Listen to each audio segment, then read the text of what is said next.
And then the following night, California suffers an even worse fate.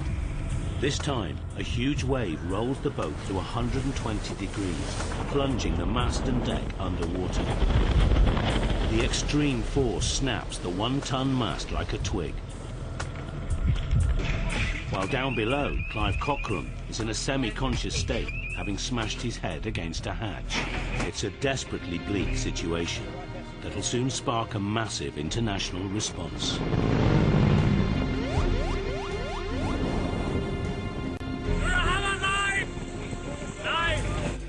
With an injured crew member who needs evacuating to hospital, skipper Pete Rollison's only option is to activate the emergency beacon.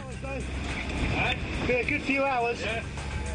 This'll send out a distress signal alerting the world's emergency rescue centres. Russell Hallett, Paul Muspratt, Raya Fells and Todd Prader were on deck when the boat-rolling wave struck. Yeah. Picked me up, threw me to the other side of the wheel, and the boat was 90+ degrees at that point, so I was actually underwater. Pretty frightening to say the least, and being solely anchored by your lifeline, because if that gave out, then game over at that point. I remember getting underwater and thinking, this is it, I'm drowning. It was quite traumatic. I think feeling that your life's gone, which is actually the immediate thought, is quite a big experience.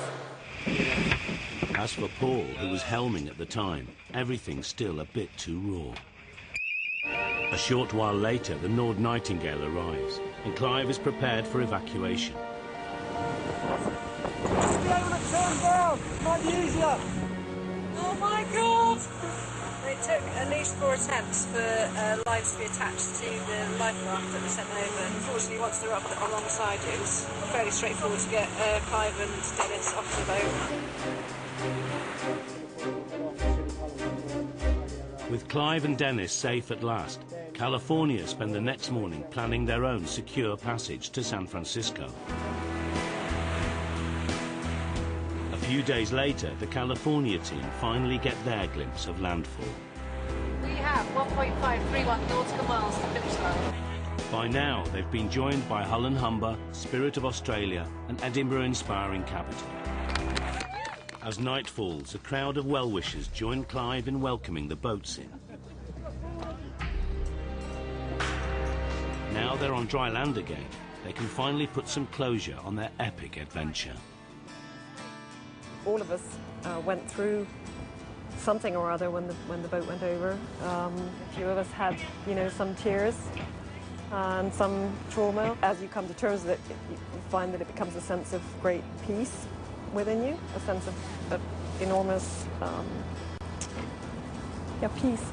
You learn what you can survive, and no matter what you go through, nothing can really be worse than that.